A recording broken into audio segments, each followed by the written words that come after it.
الأستاذ رعد هاشم. أهلا بكم معي. سأبدأ مع حضرتك عميد رحال.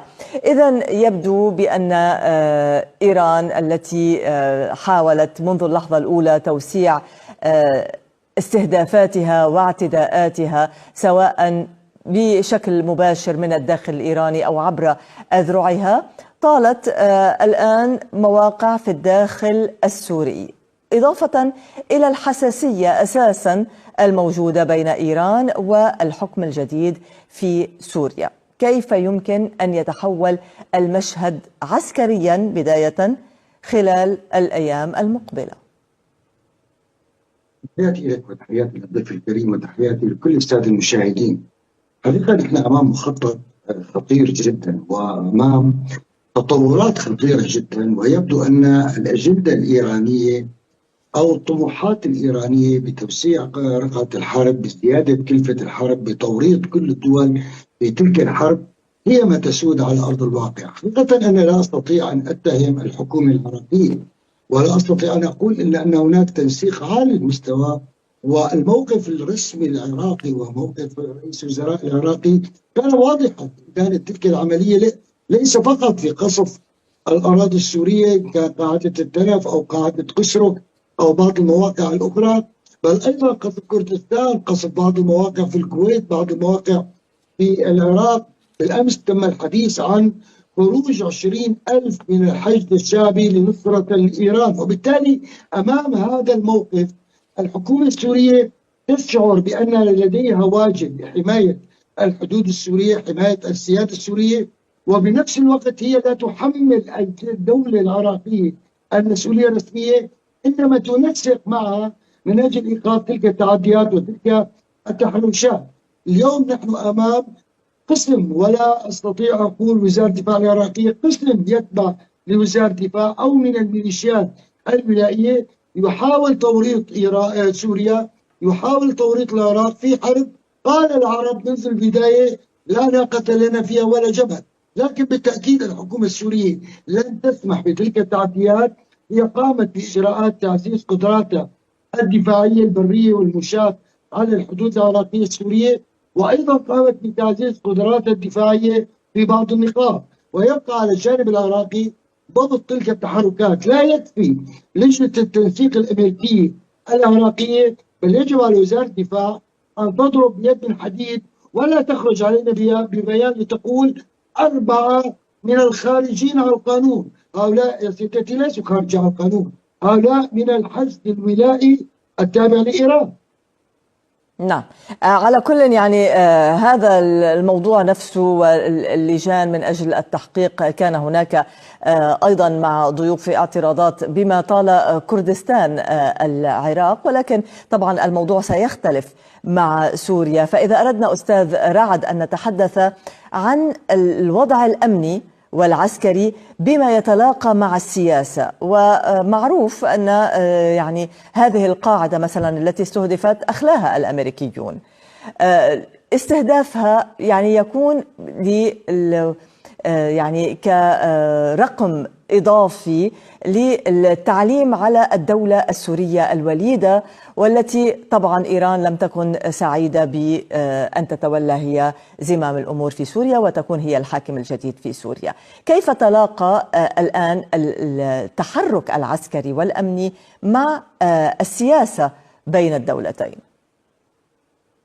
تحية طيبة لكم وللمتابعين وللأخ السيد الضيف الرحال المحترم.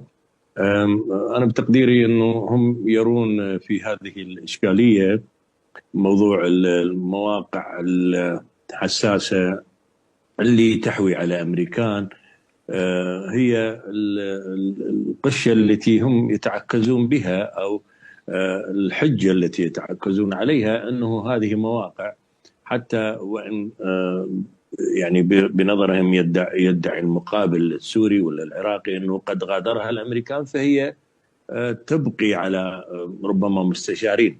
هم يسيرون على هذه الفرضية، فرضية أنه الجانب الرمزي، وإلا هم يعلمون حتى السفارة في داخل بغداد هي قد أخليت تماما إلا ربما من خبراء السيرام. حتى بالموضوع استهداف المعالجين هؤلاء اللي ربما هم يعني جنود أو مقاتلين لرد الطائرات المسيرة والصواريخ، هؤلاء يعتبرونهم هدفا. فينطبق الحال فيه على الأهداف التي ضربت في سوريا. الجانب الإيراني يعني حقيقة يحتاج إلى توسيع يعني سقف المنازلة أو الحرب أو المواجهة لتخفيف العبء عن الداخل، عن القصف في داخل. يريدون أن يفتحون جبهة في أي مكان. لم يجدوا أفضل من هؤلاء الميليشياويين في العراق، أصحاب الأجندات المريضة ما دون الدولة، من واجهة فضلة لتنفيذ هذه المآرب. حقيقة تتحدثين عن السياسة، هؤلاء بعيدون عن السياسة، هم يمتهنون السياسة بالقدر الذي يدر عليهم أموالا لشراء السلاح. يستقوون بالدولة ويستقوون بالناس بالمواطنين على حساب الشعب وعلى حساب مصالح الشعب. بعيدون عن السياسة، هم قد اقتحموها يعني عنوة وفشلوا فيها كما فشلوا في كثير من الأمور. هم لا يفلحوا سوى في الاستفزازات العدوانية. ما أريد أن أقوله أنه على طول الحدود مع سوريا، تصوري حتى من جنوب كردستان ماسكة الحدود مع سوريا من أعلى من الشمال، على طول الحدود إلى آخر المطاف حتى التنف ميليشيات مزروعة من الجانب العراقي زرعا بالأشبار. يعني تقولي لي أنه هذا التنفيذ مو من فعلهم، يعني وأنا بتقديري بعض الجماعات ربما اعترفت بهذا الشيء، ربما بطريقة أو بأخرى، هاي الاستعلائية أو يعني أنهم نحن مسيطرون على رغم الاستهدافات الإسرائيلية والأمريكية لمقراتهم، لكنهم يريدون فتح جبهة مع سوريا. هم متحاملون على سوريا منذ يعني سقط النظام بشار ومنذ أن نجحت الثورة، متحاملون على كل شيء اسمه سوري عروبي. لذلك يعني هذا الاستهداف حجة أنه قاعدة كذا وقاعدة كذا. أنا بتقديري سيتطور الموقف طالما شعروا أن هناك اهتماما بهذا الموضوع، أن هناك مانشيتات حمراء تسطر في قنواتنا أنه استهداف للجانب السوري. هذه يطلبون لها لأنها ستفتح لهم مجالا للإيغال بعمليات أخرى، فضلا عن دول الجوار. طبعا هم لا يتوقفون عن هذه الأعمال. لذلك تتحدثين عن السياسة مطلقا، الموضوع ربما فيه شبهة سياسية، لكن الشبهة تكمن في هذا التعاون الوثيق الأخرق ما بين الميليشيات وما بين أسيادهم. طبعا الحرس الثوري لا نستطيع أن نقول يعني تعاونهم مع الجانب الإيراني، مع الحرس الثوري الممسك بالسلطات في طهران وقم. نعم، وهو أساسا يعني من أنشأ ودرب عدد كبير من الفصائل الموالية لإيران. طيب، بهذه الحالة عميد أحمد، هل تعتقد بأن سوريا ستنجر للرد وبالتالي تصبح الحرب بينية بين هذه الفصائل داخل العراق والجانب السوري؟ أولا روج الكثير من قبل أجندات إيران وميليشيات إيران وفضائيات إيران من أن سوريا تتحضر لعملية بالشقين. الشق الأول هو الدخول إلى لبنان وأسقاط حزب الله وإجباره بالتعاون مع إسرائيل ومع الحكومة اللبنانية في سحب سلاح حزب الله. وقيل من أن الشق الثاني من الجيش السوري سيدخل إلى العراق من أجل القضاء على الميليشيات الحشد الشعبي أو الميليشيات الولائية العراقية. سوريا موقفها ثابت ومعروف، لا نية في هذا الأمر، وأن جل عمل القوات السورية وداخل الأراضي السورية اليوم مع تلك التعديات وتلك التحرشات على السيادة السورية، على الشعب السوري، على النقاط السورية التي أغليت منذ أشهر من قبل الأمريكان، نظرا للموقف العراقي الرسمي الجيد، نظرا لأن العراق مدرك تماما مدى الضغوطات ومدى يعني الهيمنة على القرار الرسمي العراقي من قبل إيران أو من قبل ميليشيات إيرانية أو ميليشيات عراقية تتبع إيران. لا يمكن لسوريا أن تنجر إلى حرب عربية، ولا يمكن لسوريا أن تدخل في حرب لم تكن الحكومة العراقية طرفا فيها. وبالتالي كما قلت سنبقى على التنسيق الثلاثي اليوم ما بين واشنطن ودمشق وبغداد الرسمي، سنبقى على تنسيق كامل ما بين وزارة الدفاع السورية ووزارة الدفاع العراقية، إجراءات داخلية داخل الأراضي السورية من أجل حماية الحدود ومنع التعديات. أيضا هناك خطة سياسية، وهنا أدخل في هذا الإطار، لأنه لا مصلحة اليوم من تنفيذ رغبات إيران. إيران اليوم تريد توريط دول الخليج في حرب القائمة عليها، تريد إدخال العراق في تلك الحرب، تريد إدخال الأردن.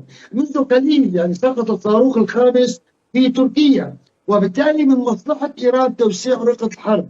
عندما ندخل في حرب عربية سورية عراقية، أنا لا أعتقد أنها في مصلحة الشعب العراقي ولا في مصلحة الشعب السوري، بل هي تطبيق الأجندة الإيرانية، وهذا ما لم تفعله ولن تفعله القيادة نعم. السورية. طيب أستاذ رعد، حضرتك ذكرت قبل قليل وتفضل أيضا العميد أحمد رحال بالحديث بأن الدولة العراقية يعني كأنه لا حول لها ولا قوة، ولكنها تبحث عن الفاعل.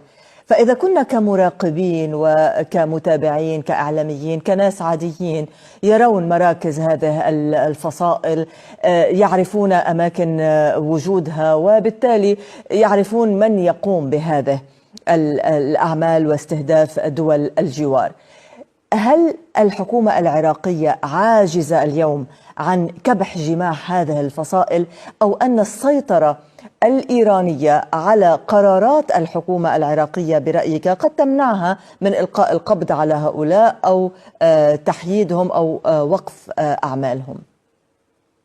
يعني ربما تفضلت حضرتك بالإجابة على جانب من هذا التساؤل. فعلا لا حول لها ولا قوة، هذا يعني واضح وملموس ويحس به أي متابع بسيط. القضية قضية يعني أنه القوات والقطاعات خلينا نقول الأمنية المشتركة تكاد تكون من طيف واحد عزيزتي، فلا يكادون يرغبون في الاصطدام ببعضهما. يعني حينما نتحدث عن طيف واحد، صحيح هناك بعض المكونات الأخرى مشتركة بالقطاعات الأمنية، لكن الغالبة هي القطاعات حقيقة اللي من مكون واحد يتبع للإطار الحاكم، فيها من السنة فيها من الأكراد، لكن كل منكفئ على نفسه، وربما ليس لديه يعني سلطة أو قرار. لا يستطيعون أن يمسكوا، يعني أكثر براعتهم حقيقة يتمكنون من السيطرة على المنصات. هاي هي يعني هم فالحون بأن يسيطرون على المنصات بعد إطلاقها ربما بسويعة أو ساعات. المنصات مش يعني